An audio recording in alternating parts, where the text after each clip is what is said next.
Welcome to Commander Central, episode 80, another special bonus episode being released on Thursday where we're going to talk about a deck tech for Patreon supporter Walker, his Yennett Cryptic Sovereign list. Let's get our podcast on. I am Dana. I'm Max. And I'm Chris. Good morning on another cold Sunday morning. That's the same cold Sunday morning as last deck tech we did. How's it going, gentlemen? I'm awake now. I feel better. Yeah, I'm. I am fairly awake now as well, unlike an hour ago. But I can tell you're awake too because your voice is different now too. Is it? Yep. What has changed? I just sound awake. It's more of a normal voice. Okay, like you were at a 12-hour rave concert. Maybe he was. And now it's going to eventually wear out from having recorded multiple podcasts in a row, and we'll see where it goes from here. This deck tech is being brought to you from Patreon supporter Walker, who has. I was trying to make that work. As we're staring at you, making it even more awkward. I was actually gonna completely cut you off and be like, from thegeneral.com. For a great low rate you can get online. Go to the General and save some time. So we're going to be talking about Walker's Yennett Cryptic Sovereign list here in a little bit. We're doing so because he was a Patreon supporter of this show for a couple months. And if you want to do the same and join us on our Slack channel or have us do a deck tag for you, how would you do that, Max? Head over to patreon.com/CMDRCentral. Check out all of our reward levels, and we would appreciate if you choose to pledge to us. We would. It helps keep the lights on. We've got some new hardware coming here in terms of mics in the next week or two that will also probably make a bit of a difference for how we sound, and that's all because of support from people like yourself and people like Walker. Yep, and when we get up to 100, we have a giveaway coming. Big prizes. And we're getting pretty close. Yes. We also passed 1,000 Twitter followers just recently, which I think we mentioned on here, but I'm mentioning it again because I'm absolutely stunned that 1,000 people are following us on Twitter. That's insane. I'm not stunned the way my phone goes off at 3 o'clock in the morning. Well, if you want to find us on Twitter or anywhere else, how'd you do that, Chris? I forgot. It's too early. No, I literally forgot. I don't want people blowing up my Twitter at 3 o'clock. No. You can find us on Twitter at CMDR Central. You can find us searching Facebook for CMDR Central. Find us on YouTube, search CMDR Central, and find us online at cmdrcentral.com. So this is episode 80 that's airing on a Thursday. And in 4 days from now, we will have episode 81 airing on our usual Monday time slot. We will have a special guest on that show. Really? Really. And that's going to be DJ from Jumbo Commander, the extremely popular YouTube channel. Who? Exactly, Chris. If you were out and participating in the EDH Magic community, you'd know he's got one of the most popular Commander channels, and he guested on Command Zone for 6 months-ish when Jimmy was gone filming Mulan. So he's literally one of the most... Yes, the live-action Mulan. Oh, okay. I was like, he was in Mulan. Well, I'm going to have to rewatch this and look at the credits and see where he was. It's not even out. It's a new one that isn't even out yet. Okay. It's a new live-action one. So he is going to be on the podcast as a special guest here on the show that airs in 4 days, which is insane that he's agreed to come appear. So I'm pumped for that show. It's going to be a really good show. I sold one of my kidneys to make this happen. Right, exactly. You don't need one. That's fine. You act like it's a big sacrifice. You're still alive. My bathtub is almost cleaned up from all the blood. You're not going to get your security deposit back after that. There's Nope. no way. So there's one thing I wanted to kind of ask you guys about, because we've all been playing roughly the same amount of time at this point, 6-ish years of pretty hardcore Commander. What things have you guys seen change in terms of the power level or what people are doing in Commander? Does anything jump out at you? What particularly is that then, Chris? You're not. So I took that hiatus for a while there because I was really focused. You were gone for a year. You weren't playing really much. Focused on competitive play. And I came back and I literally thought that we were all in agreement that decks were to be detuned. And the first 2 decks I run into are infinite combo decks. And I'm like, what happened? I am not playing the same game that we used to play. And I think you did hit some decks that those were kind of exceptions to what the shop usually is playing, because that doesn't happen often. From the weeks on from that, it's been I mean, they seem to be more powerful than they used to be.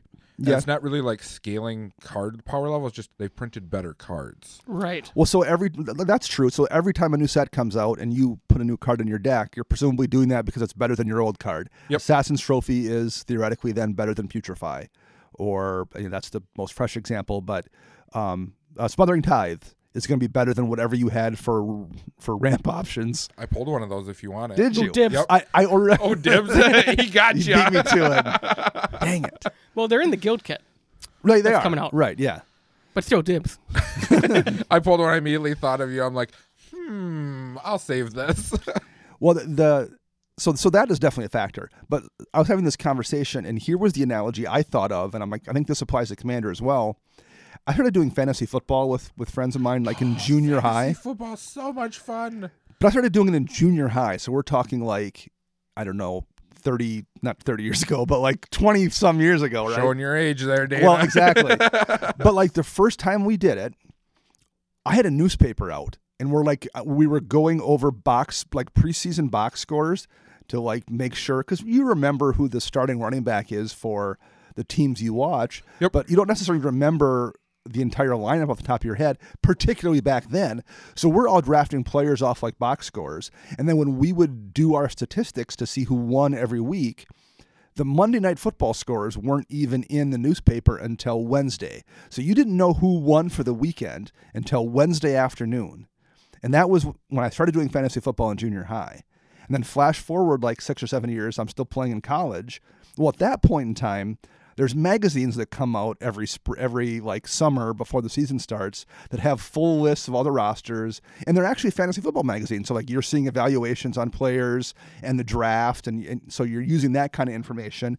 The internet is using things for scores. So like at that point in time, we're talking mid 90s. You can, get all your statistics immediately when the games are live. That changed how you played fantasy football. You had much more information when it came to drafting players. Flash forward to today, where the second someone's hurt in a game, if you're in a fantasy football league, you can get a text alert on your phone to make a live roster swap on your web. Everything's on the web now, so your entire team is on a web page where you can make that swap if your league allows that immediately. So just the information and how you access it changed how fantasy football gets played. And I think in Commander, yes, the cards have gotten more powerful, but just the information you have compared to 5 or 6 or 7 years ago, the Command Zone didn't exist as a podcast, let alone guys like us and CCO and Legendary Creature and Brothers War. An EDH rec? EDH rec as a resource didn't exist. Or, well, that was. I was gonna see if he's gonna miss that. I wasn't. Like, oh. But not just EDH rec. You didn't have Tapped Out as a deck builder, or you didn't have Deck Stats, or you didn't have MT Goldfish. You didn't have those websites that were doing that, or you didn't have people writing articles, whether it's EDH rec articles or Star City Games. Star City Games has a player. bunch of them, right? Like the game itself, and it's not just Commander. I would say the same thing is definitely probably true of Standard right now. I think it made those formats really stagnant, though. Well, that's part of the problem with Perfect Information is it's people aren't making bad choices too. When everyone's making the correct choice, that kind of really tightens up what people can play.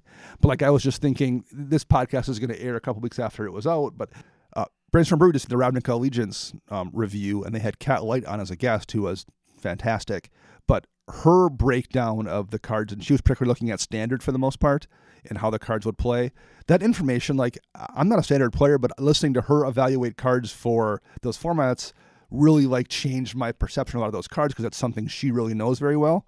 That wasn't something 6-7 years ago in Commander or even in Standard that you would have had access to for the most part. Like you couldn't have heard somebody who was a really, really good professional level player talk about 20 different cards from a set that wasn't even out yet and give you their thoughts from their perspective. You just didn't have that. You were just going to look at the cards and maybe brew a deck and show up to F&M and maybe win and maybe not. But the game has changed so much. That's true of Commander as well. For sure. So I just think that's really interesting when you talk about the power level of the game. I don't know how you stop that from happening. Like you can't contain information. That's just going to occur. Destroy the internet. I guess maybe we're going to all go Fight Club and take down the buildings. That was supposed to happen, 18 years ago? 19 years ago? First rule of Fight Club, don't talk about Fight Club. Mm-hmm. You're out. I am out of the Fight Club. Yeah. All right. Enough Fight Club discussion. Let's talk about Yennett, Cryptic Sovereign. This is Walker's deck, and Yennett is a relatively new commander from the 2018 Commander Precon set, and it's one I like a lot, so I was kind of looking forward to looking at this deck. Max, you want to read Yennett to us here in case anyone doesn't remember? Yennett Cryptic Sovereign is 2, a white, blue, and a black, 5 CMC total. Legendary creature Sphinx has flying, vigilance, and menace. And then whenever Yennett attacks, reveal the top card of your library. If that card's converted mana cost is odd, you may cast it for free without paying its mana cost. Otherwise, draw it. So I will quick note this about that menace on there. I remember when I first saw Yennett, I'm like, oh, menace, that's kind of useful. Playing against a Yennett deck, that menace is colossally difficult to deal with. Especially with flying. With I flying. think paired with flying, that's... You need to have 2 blockers available to block Yennett with flying. And yes, maybe in my Sphinx deck where everything has flying, or Max's Dramoka deck, but that's really tricky sometimes to do. There's almost always one open person who doesn't have any flyers, let alone 2 flyers. Or 2 things with reach or anything like that. Right. So that makes a big difference on Yennett. I'm just going to Doomblade her every time I see her. You can't. I'm going to terror Yennett the first chance I get. That might have been on purpose, Max. I figured that now. I'm still not awake. Throwback to our last deck tech show.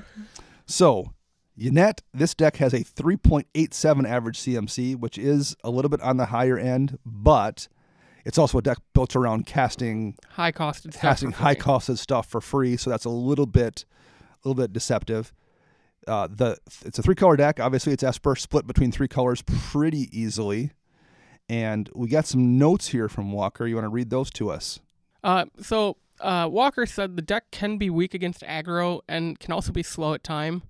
There's no real price limit except, within reason. He's not going to go grab ABUR duels, but, sure. Any other suggestions he'd be open to. The meta he plays in is roughly 65 to 70% power level with various different commanders. The reason he likes this deck is because he can adjust the power level during the game. So if he just needs to go super control-y, he can go get Expropriate and just win the game. Or he can choose to go get something like Ambassador Sphinx if he's playing with more casual power level decks. Which makes sense. So we did a deck tech last week on Dominant Sage of Stone, and we kind of, based on what Dan had talked about, the things he wanted from a deck, we went through and just discussed those categories. But we kind of liked how that went. So I think we're going to do that again for this deck, where we're just going to talk about the parts of a deck that we like to see when we're building a list. And we'll see which of those check boxes get hit in what ways. And then we'll kind of look at the deck as a whole after that. So the first things first here, let's take a look at the mana base in this Yennett deck. And that consists of lands and ramp.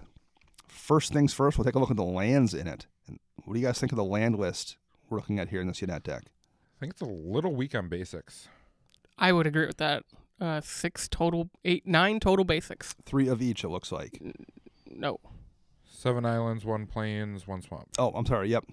I'm sorry. That's because my notes, I have 9 come into play tapped. Gotcha. Was what I had written down. The rest of it I like, aside from the basics, because you're pretty much always going to be in your colors that you need. Yeah, yes. I think you need a few more basics just to keep from getting hit too hard by a Ruination or a Back to Basics or what have you. Seeing how Back to Basics just got reprinted. Exactly, a lot especially. of people have their hands on it now. Yep. And the price really dropped on it pretty seriously. Well, in Blood Moon is no longer a $50 card either, but that shows up more in decks than it did once upon a time. So yeah, a few more basics. I think 9 tapped lands is more than I would like in a deck. Especially one of them being the slow fetch. Yes, the soul fetches especially I do not like here. I think the temples make sense. Normally I don't love temples in a 3-color deck, but this is a deck where you're doing top deck stuff with Yennett. Agreed. So it's probably worthwhile having that scry effect on occasion, because it's going to be, okay, I'm going to play this land. What's in the top? I want that there exactly for Yennett, and I'm going to swing. So I think those definitely make sense there. But I agree the soul fetches, which we're talking about, there's Bad River, and there was at least one more. I don't love those. I understand the real fetches are fairly expensive. even the ones that were in cons aren't. But he's running those two. He's running those two. I guess I would just swap them out for a couple basics. Put one more island, Sure. one more swamp, and one more plains at minimum. Or City of Brass comes into Yep. play untapped, and it gives you all three colors. Because you're running Mana Confluence, Mana but not Confluence isn't City there. Brass. So is Exotic Orchard. So I would consider City of Brass.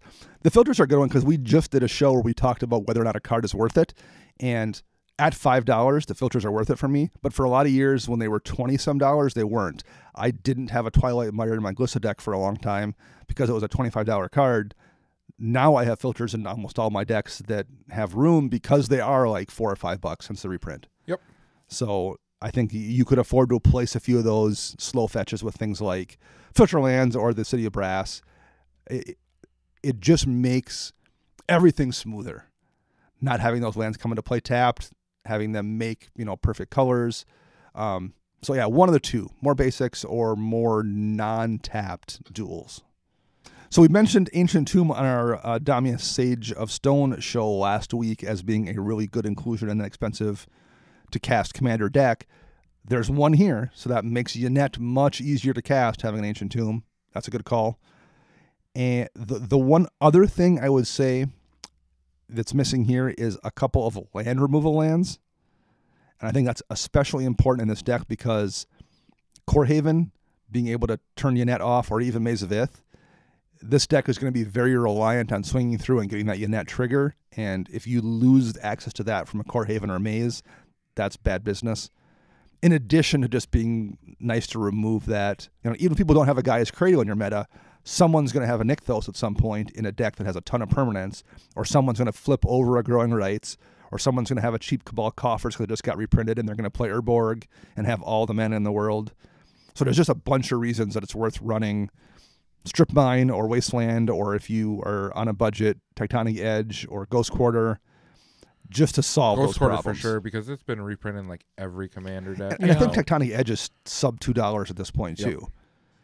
I think because Field of Ruin gets run in that slot in Modern, I believe, in some decks. So I think that's kind of bumped down Tectonic Edge's price as well.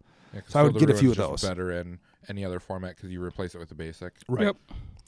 How about the ramp package here? So there's no green, so we're basically looking at mana rocks for the most part. And boy, is he running them all. 9 mana rocks. That's not crazy, but that feels like a really healthy amount.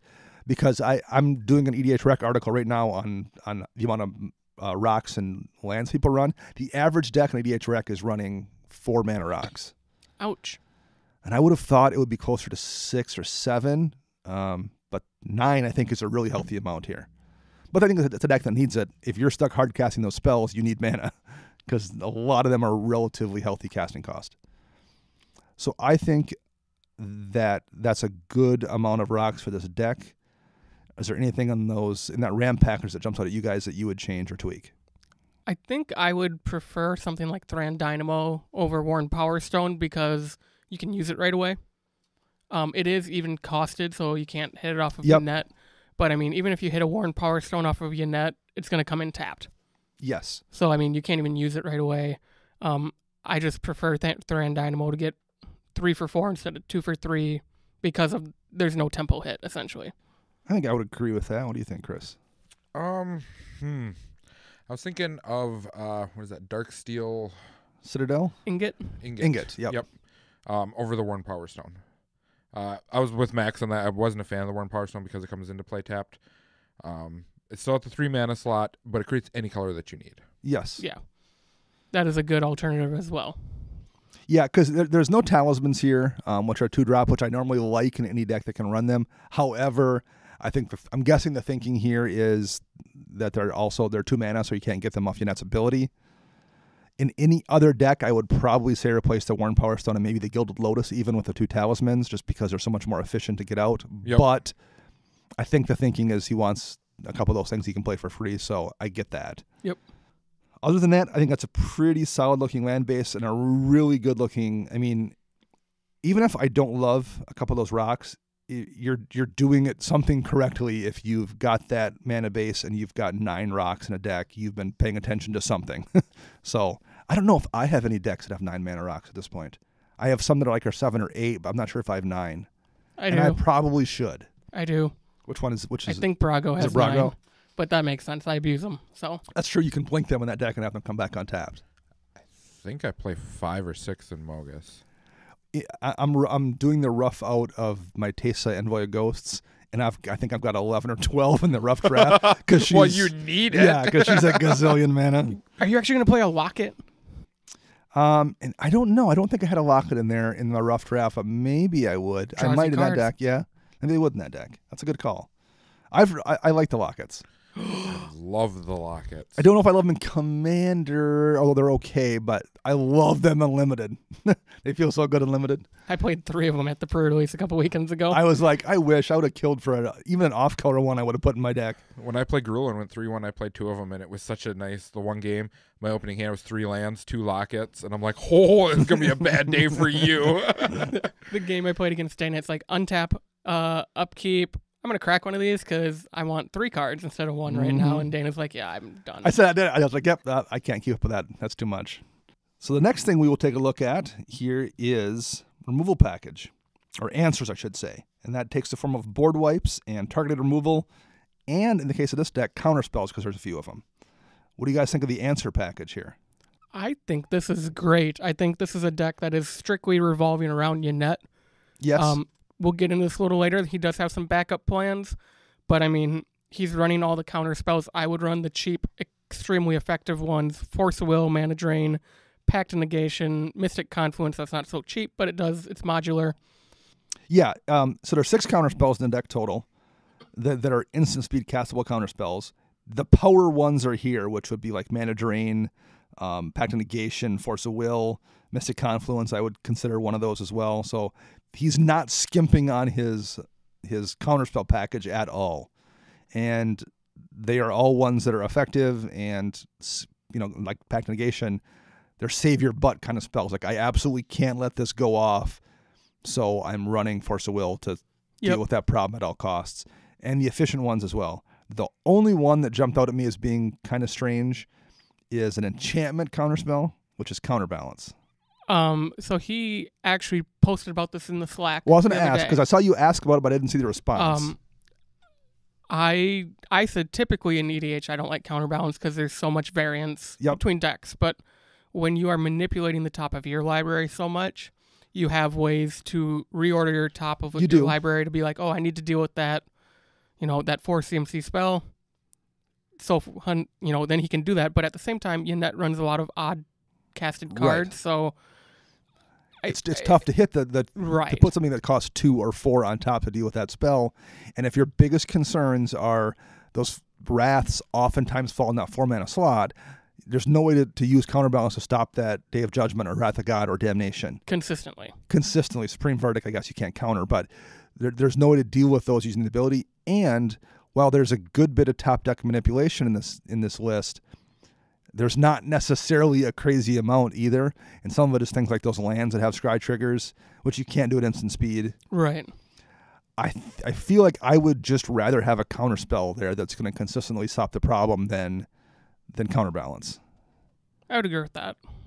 I mean, I'm interested to hear him report back on it. And maybe I'm wrong. Maybe it works way better than it seems like it would. Yeah. But I just feel like there's too many things you have to happen simultaneously there. You have to have, first of all, a card available in the top 2 or 3 that's actually matches a CMC. You have to have a way to manipulate it at the same time. So I that's just, I think, too many things to hope all occur at the same time. But I'd like to hear back about that for sure. Board wipes. So using the best board wipe colors, I would say, if you're playing Esper, you have all the answers. And he's running 5. There's Austere Command, Inguruk's Wake, Merciless Eviction, Supreme Verdict, and I guess if you count Cyclonic Rift. So 4 if you don't count Rift, 5 if you count Rift. Yep. That's a pretty good amount. I think it's the perfect ones to play too in this deck. Inguruk's Wake doesn't kill your stuff. Austere Command you can set up so it doesn't kill your stuff. Verdict can't be countered. Yep, Verdict can't be countered, so it's just a guaranteed board wipe going off. Merciless Eviction, you can module around whatever hits your opponents the most and hits you the least is really nice too. And it's Exile. And it's Exile, which is a big deal at times. Yeah, I don't know. I don't think I would change anything here. Maybe the only thing I considered, and I'm going to say this, but I don't think I would make the change. Cleansing Nova, which is kind of the not as good austere command, but it costs 5, so you can cast it for free off of Yennett, whereas austere command you can't. Right. Austere command's so good. Although I like Cleansing Nova a lot, I don't think I would still make that swap, but I thought I would at least mention it. The only border wipe I ever mention in decks like this that rely on the commanders a lot, I do believe, is Divine Intervention, I think it is. The choose a creature. Each person chooses a creature, and then all the other ones are destroyed. Because then it just saves your Yennett, and then you go, surprise, you guys each of you only have 1 blocker. I'm coming through with Menace. Right, that's true. That's a good point, because the Menace guarantees you're going to get through at that point. And, I mean, that does cost 4, but worst case, you're going to draw it off of Yennett and cast it next turn, and it has flashback. Yeah. So we should know that, like, just because a card is an even casting cost isn't the worst thing in the world. You're still going to get it. I mean, we'll get to this, but he's running a lot of tutors, and those are all cost 2. Yeah. So, how about targeted removal? I think there's 3 different things. There's Anguish Unmaking, there's Curse of the Swine, and there's Vindicate. I think it's light. I think so. I'll back this up a step. When I read people talking about targeted removal online, you see the kind of Reddit refrain that's targeted removal is bad because you're removing one thing and it's 1 for 1. It's 1 for 1, and the other 2 people presumably in the pod aren't paying any cost, and you want to go with sweepers instead. I don't necessarily share that opinion. I think if you're just using targeted removal as like tempo hits, it's a bad idea. But if you're using targeted removal to solve problems, that's a whole different set. Like, I think it depends on what your meta is like and how you use targeted removal. But I'm not using a Beast Within on someone's generic value engine. I'm using it on something that's gonna lose me the game if it's not gone. So I think targeted removal, and there's nothing wrong with using a scalpel sometimes. I mean, sometimes a club gets the job done, but sometimes a really sharp blade solves a problem too. I think 3 is a little light. I tend to agree. I mean, I also am not a big fan of Curse of the Swine in general. I like Curse of the Swine in the one deck where I run it, right? Which is in my Sphinx deck, because it solves problems, a lot of problems, and because my guys all have flying. It gets flyers out of the way. It gets flyers out of the way for me to Alpha Strike in, because I don't have a lot of trample. I have no trample in that deck.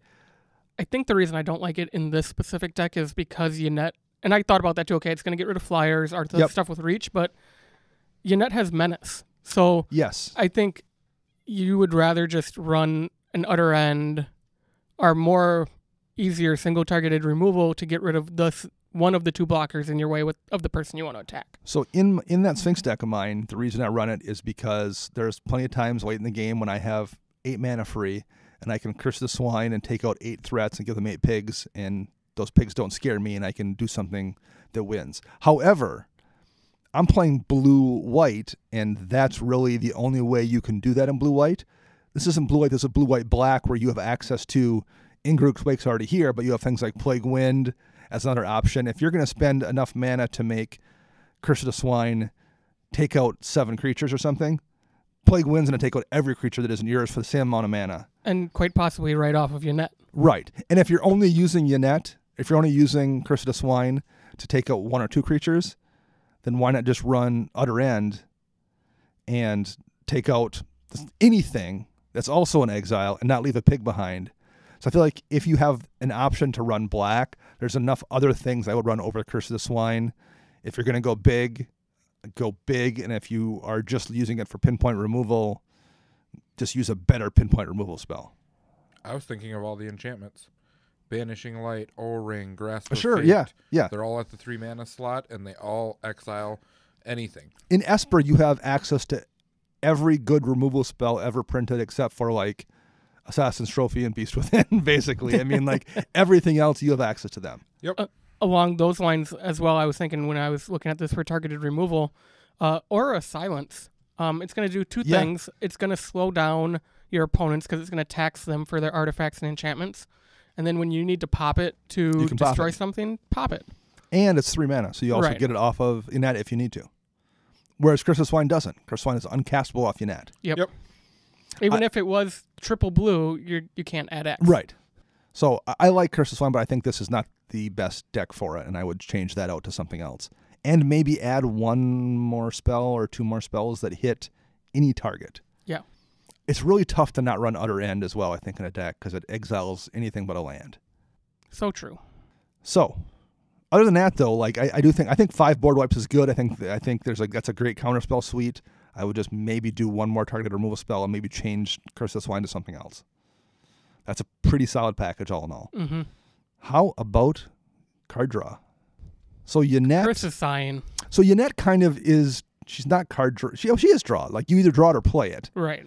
So your commander gets you draw, and unlike Damia, who you usually can't cast till turn 19 because you're so much mana, you can get out Yennett pretty quickly. Right, especially with the ramp package in this deck. And then it's only one card versus like refilling your entire hand. But also, like I said, if someone in a different pod from me is playing Damia, I'm trying to kill it. With Doomblade. Right, with Doomblade. Right. Yep. I mean, not that I want Yennett to swing at me and get free stuff, but it's slightly less scary than Damia giving them 7 free cards. Yeah. So I think you're probably more likely to get a Yennett trigger than you are to get a Damia trigger. So that does remove a little bit of the need for draw. And there's 4 really good repeatable draw effects here. There's Mystic Remora, Necropotence, Phyrexian Arena, and Rhystic Study, as well as Azor as on a creature. So there's 5 really solid on-creature draw options. Okay. I have issues with him right now. And he's running a lot of tutors, which, I mean, they aren't draw, but they're going to get you what you need. If you need draw, you can get to it. So he's also running Ponder. Yes. Yep. Any additional comments or thoughts on draw before I get it? Because I have a few, but I can't do Jace the Mind Sculptor. I'm terribly sorry. It bothers me. I guess bad. you know what, Jace is there as a draw. Jace, I would call a draw spell. He's pretty much there for the brainstorm. I guarantee that's why he's there. To help stack Yennett. Yeah. All the other modes on him are trash, in my opinion, in Commander. Any other format, wonderful. Actually, in my opinion, I would replace him with Teferi. I would replace him with Soothsaying. It's a much harder to remove, and it's going to be a much better top deck manipulation. Playing against a Yennett deck, probably a dozen times in the last couple months, because there's one in the shop at least. Soothsaying is awful to have to deal with, because there's been enough times when you get to the end of the player's turn, he's like, well, end of the turn, I didn't need a counterspell. I'm going to Soothsaying for 9 and dig down and rearrange. I'm like, oh. So now you're absolutely going to draw something that's annoying, and then you're going to set up your next card down free off Yennett. That's going to be super annoying. It's harder to remove than Jace, and I feel is way more devastating. Yeah, for those who don't know, Soothsaying is a 1 blue enchantment for Mercadian Masks. So it's a single blue to cast. It has 2 abilities, 3 and 2 blue, shuffle your library, and then X. Look at the top X cards of your library and rearrange them however the hell you want. I mean, this is a perfect deck. It's a great card just in general, being able to manipulate that top deck. But like in this is a perfect deck for Soothsaying. And I would swap Jace for Soothsaying. You're not going to draw cards or get cards ahead, but like being able to dig that deep and set up your draw and your Yennett off one card, fantastic. Yeah. Anyway, let's go back to draw here for a second. I think we mentioned this a little bit on Damia, but I do feel like you want a few cards that just put cards in your hand with no variables or no questions asked. Whether that's Notion Rain or Read the Bones. I think you're a 3-color deck, so Painful Truths oftentimes is going to draw you 3 for 3. And then you're also in blue. You have any blue draw spells that catch your fancy, whether it's Chart a Course. This is a deck where Yennett's going to be swinging an awful lot. Chart a Course is just going to draw you 2 cards. Yep. For 2 mana. That's a pretty good deal. So that's a really good deal. I feel like you want a couple more of those cards that like bridge the gap to when Yennett is out and starts working, that get gas in hand to get you there. Because she's 5 mana, so you need to get to that point in the game, and there's going to be those times when you get your ramp and you start setting up everything you want to set up, you play Yennett, she gets killed, and you're like, okay, well, all I can do now is recast Yennett in 2 turns, but I've emptied my hand out getting to this point and then lost it to removal or a board wipe or whatever. Being able to put 3 cards back in your hand to bridge that gap is, I think, really important, because if all you're relying on is your commander to get you there, or a permanent, like if you're relying on Phyrexian Arena and you play Arena and Rhystic Study and someone casts a Tranquility, or Yep. that no one casts Tranquility, but Bane of Progress, Right.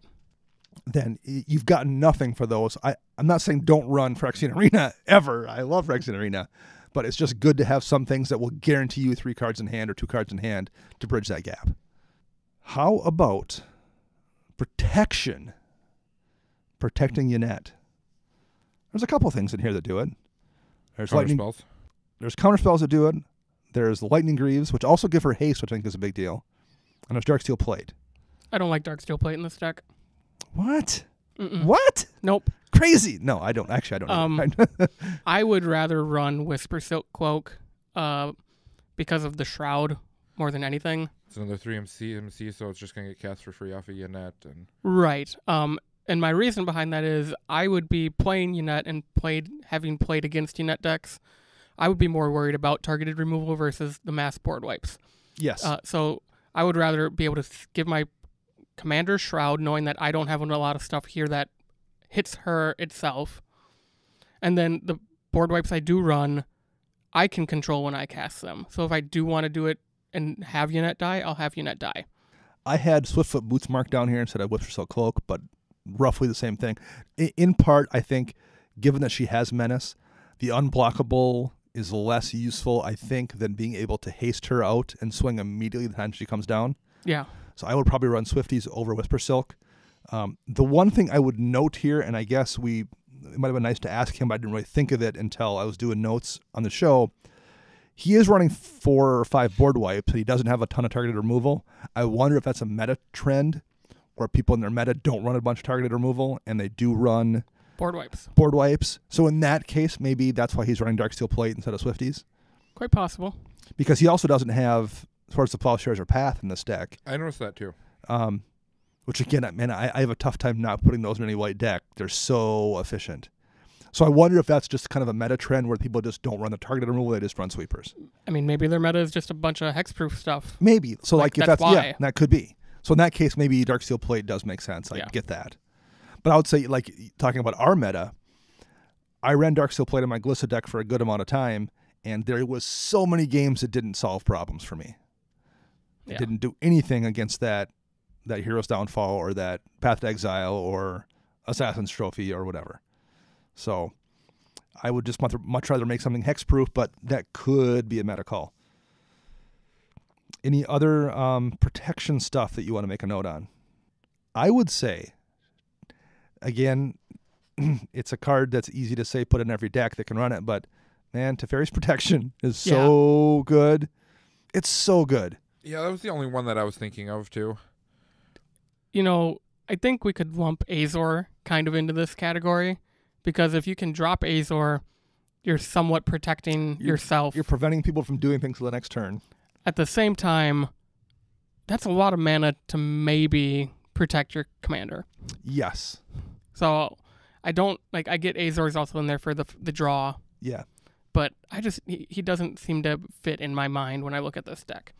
I like Azor a lot in my Sphinx deck, but I will freely admit he gets tricky because I play Azor and I'm holding multiple counter spells in my hand or whatever I'm holding in my hand, and I'm like, man, I don't want to blow all my mana on this Azor swing, but you need to spend 3 just to activate him in the first place.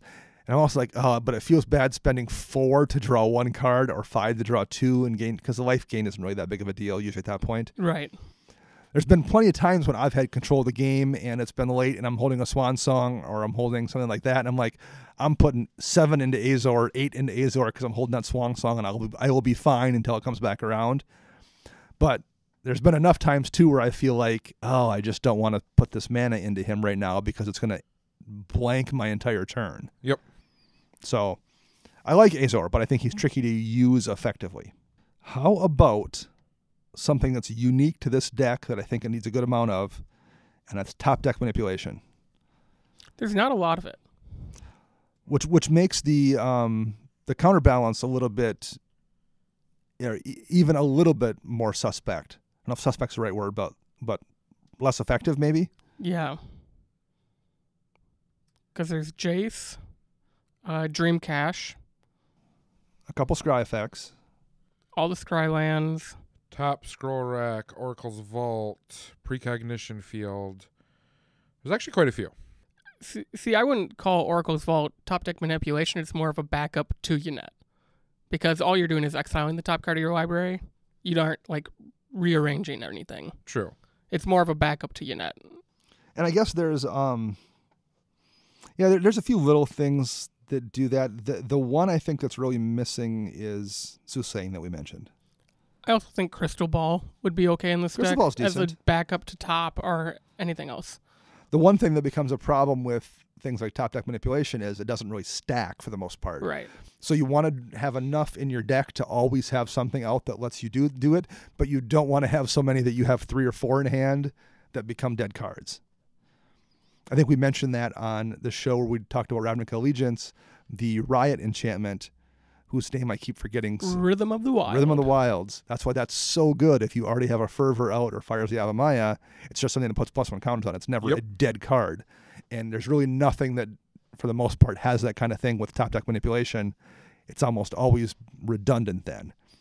But I think Soothsaying is so good that I would find a space for it. And the one other one I have mentioned here that I think would be a good one to find room for is Limdul's Vault. Ooh, that's a good one. Yeah. It's a great card in general, but in this deck where you can essentially, it winds up being almost a double Vamp Tutor. Vamp Tutor puts a card on top of your library. Limdul's Vault, you're probably not going to have to dig that deep to find the thing you need. Spend 5-6 life, probably at the most, and oftentimes it's less than that, to get your Vamp Tutor and stack the next card down so the Vamp Tutor for the card you draw, and then the next one down you can also stack and rearrange for what you want to have happen with Yennett. And it sets up Brilliant Ultimatum so much. It does, right, exactly. So, and this deck does have an Approach to the Second Sun, I will mention that, which is a 7-mana cast for free. I'm confused with that one. Okay. Because I'm not. I love that well, card. no, I understand, but I hate that card. you have to Bad cast card. it from your hand to get the win clause. Is that what it is? If Approach of the Second Sun was cast from your hand and you've already cast another spell named Approach of the Second Sun, gain 7 life, win the game, blah, blah, blah. That's only on the second trigger, though. The first trigger can True. be cast from anywhere. But But you don't have to cast off a Yennett's trigger. You true, can just draw. you draw it. So you cast the first time off Yennett, put it 7 down, Yep. Rear. and then for it and then put it in after that. hand and cast it. Yeah. Okay, I guess that makes sense. I like Approach.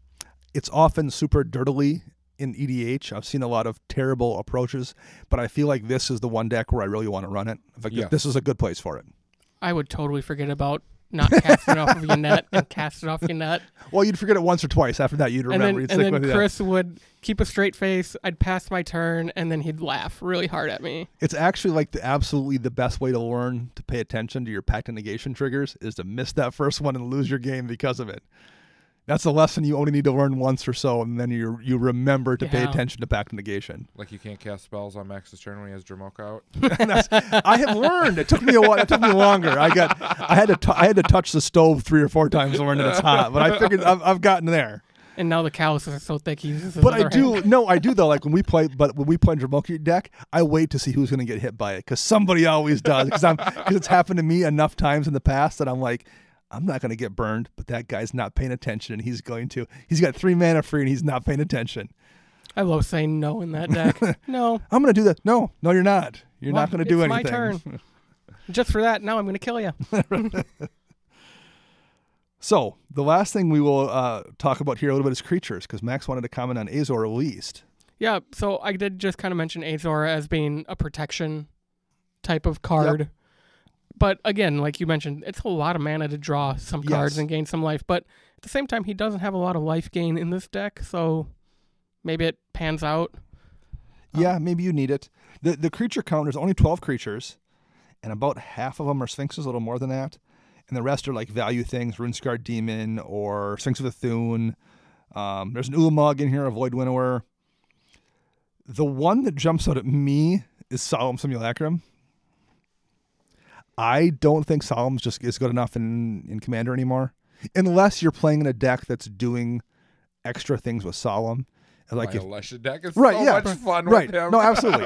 Or Muldrotha, where you're like gonna you have Yep. sack outlets and you're gonna sack it to Ashen's Ultra for 2 mana and then recast it. Like if you're gonna do that, that absolutely makes sense.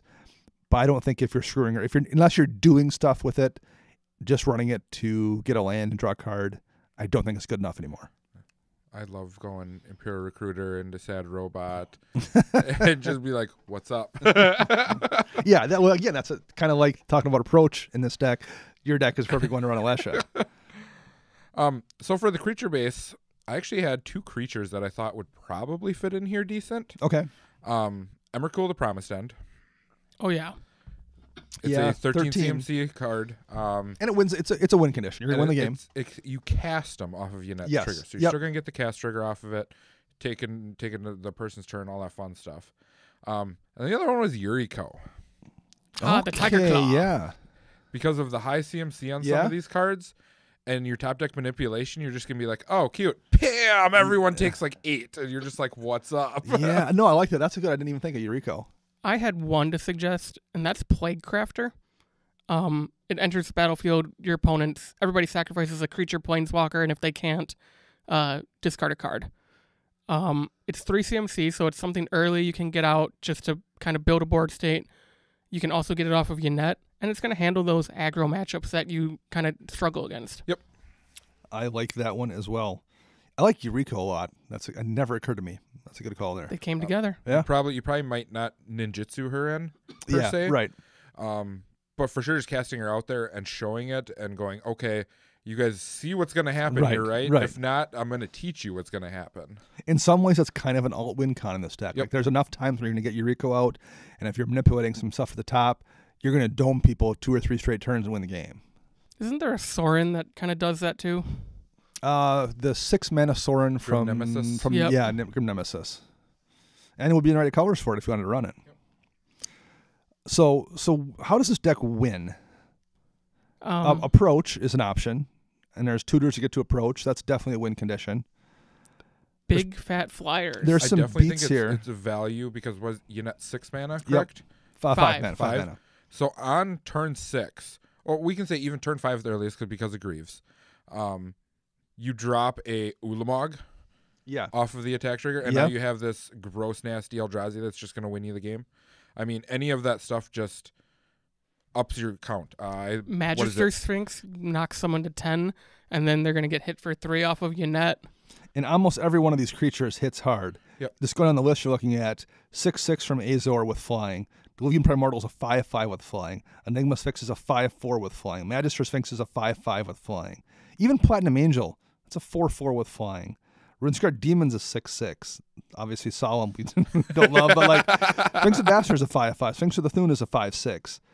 Thief of Sanity is smaller than that, but he's got a on-comet damage trigger that matters. But Ulamog is huge. Void Widower is huge. Every one of those creatures, if you're letting Walker swing with those bodies, most of which have evasion, you're just going to get killed. Exactly. And he's going to get them out. He's going to cheat them into play for the most part, too. Yeah, I think those are kind of the win conditions. I think that is probably enough. I would be comfortable with that for ways to win this game. This deck looks a lot of fun to play, and probably wins quite a bit, actually.